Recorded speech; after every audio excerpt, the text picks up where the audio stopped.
So, ayun guys, ang una nating gagawin ay ilagay ang mga bato at ikalat ito sa ating tank.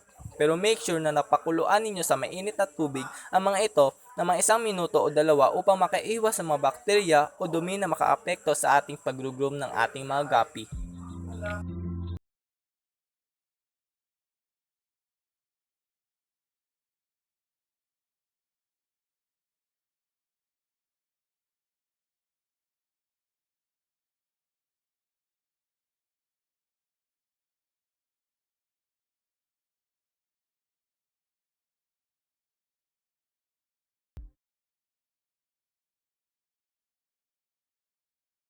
Ang susunod na ating gagawin ay ilagay ang biofoam na kung saan ito ang magiging filtration sa ating tubig at dito pupunta mga good bacteria na makakatulong sa pag-groom ng ating mga gapi.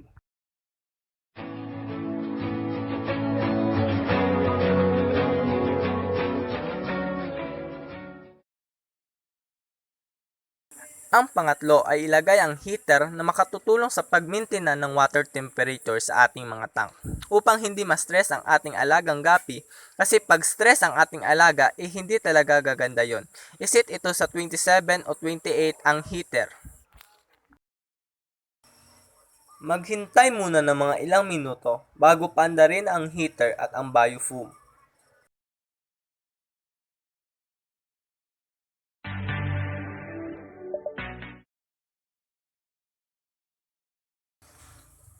Nakalimutan ko palang sabihin na lagyan ng konting asin ang tubig.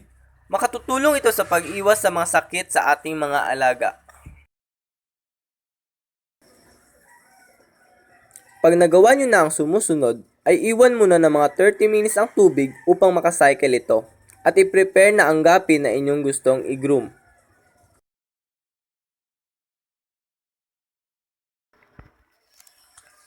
I-acclimate muna ng mga 30 minutes ang inyong isda para maka-adjust ito sa tubig. Huwag na huwag nyong ididirekta ito sa tubig para iwas pinsala sa kanila.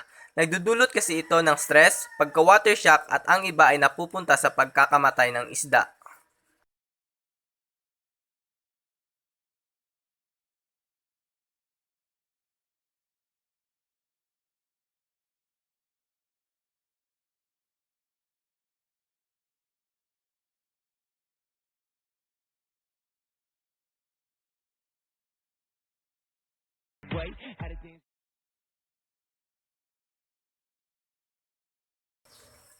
Pakawalan ng isda, pero hayaan nyo siya mismo ang kusang lumabas sa plastic. At ang importante sa lahat ay panatilihin yung maganda ang quality ng inyong tubig.